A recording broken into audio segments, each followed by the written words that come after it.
So, being avian vets, we get exposed to all kinds of unusual cases. This is the first time we've had a little green bird brought in that looks exactly like this one. Luckily, as avian vets, we have an interest in ornithology and birds in general. And as soon as it comes in, you can actually see, especially on a good eye, that it's got a white eye. And straight away looking at you say white eye, but it's actually called a silver eye or wax eye.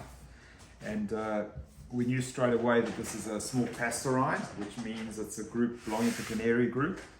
So straight away, if you look at the beak, you know they're possibly seed eaters, but it's actually quite pointy, the beak. So it's an omnivorous species, so it can be seed eaters and small insects. Obviously, being a clinic, we don't have everything, but we do have insectivore mix, which is a food that we can feed insect-eating birds, and we've got seed. We weren't 100% sure, so we put a bit of nectar in as well. So the bird had a whole spectrum while it's healing. The ultimate aim when we get a little wild bird like this is to release it back into the wild. That's the policy in Australia, which is brilliant. The policy is if you find a wild bird, either release it back or euthanize. Don't take it as a pet and don't keep it, because they're trying to stop in general people taking birds out the wild. So this little bird had an eye infection. Now there was some trauma to the eye, might have been a disease. It typically would have died, but it's pretty easy for us just to put some eye drops in the eye. We've used a human eye drops called Ocuflox.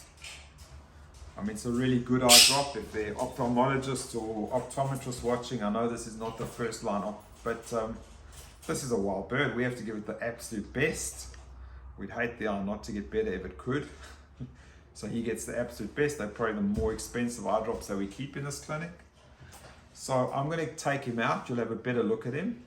And just be aware that, when you get by and you think, people have a perception that vets are really expensive and have a hard time. We get 2 or 3 wild cases every single day. And we only consult maybe 20 cases. So that's 15% of our work is wild animals. And we treat them, we try our best. We work with Healesville, we'll work with the zoos, we'll send cases off, we work with Wildlife Victoria. And this little guy has responded so well. He's so much better than when he came in.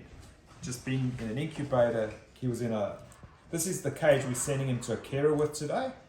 And they'll get the medication to take as well. So I'll just catch him. I want to get some saline. So incidentally, when you watch how we hold a bird, we very, very gently hold it under the, let's call it the cheekbones or the jaw bones. You can see the little breathing area, which is the breastbone, there's no pressure on the breathing, because birds don't have diaphragms. They need to breathe by moving the chest up and down. So by holding it like I'm holding it, I don't stop breathing. What I'm going to do is so this is the you can see the beak, that it's omnivorous. And there was a lot of pus. Yes, you can actually, so it's not, it wouldn't be called a white eye because the eye's not white. So I'm putting the drop going down, so if the drop misses the eye, it doesn't go into the beak, because I don't want it to swallow the eye drop. That's really fun. You've got this eye drop balancing on the meniscus in the eye, forming like a layer. I don't want him to swallow it. And we might even send a bit of saline, but you can actually see there was so much pus and infection on this eye. And the best part is it's healing really nicely. Look how beautiful that looks now. Taken off some things. So little baby, we're calling you, silver eye or wax eye. He's very lucky that there's humanity in the world that cares about wildlife.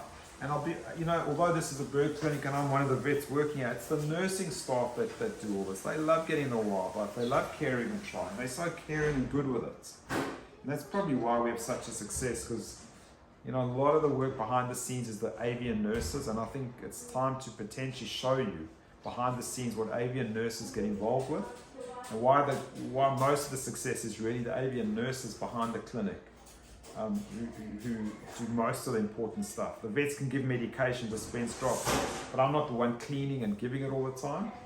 So little silver eye, all the best. Hope you get released in the next week. I would like it to be released in about 10 days. But I'll tell you one other thing that's interesting.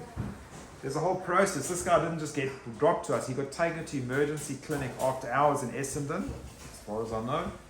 And then they dropped it somewhere else, and then it finally arrived at us because this is Bird Vet Melbourne, we do birds. And they knew that the clinics that don't do birds needed slightly more attention. For us to take saline and wash the eye and give an eye drop is basic, but that's kind of what you need to do. So good luck, little bird.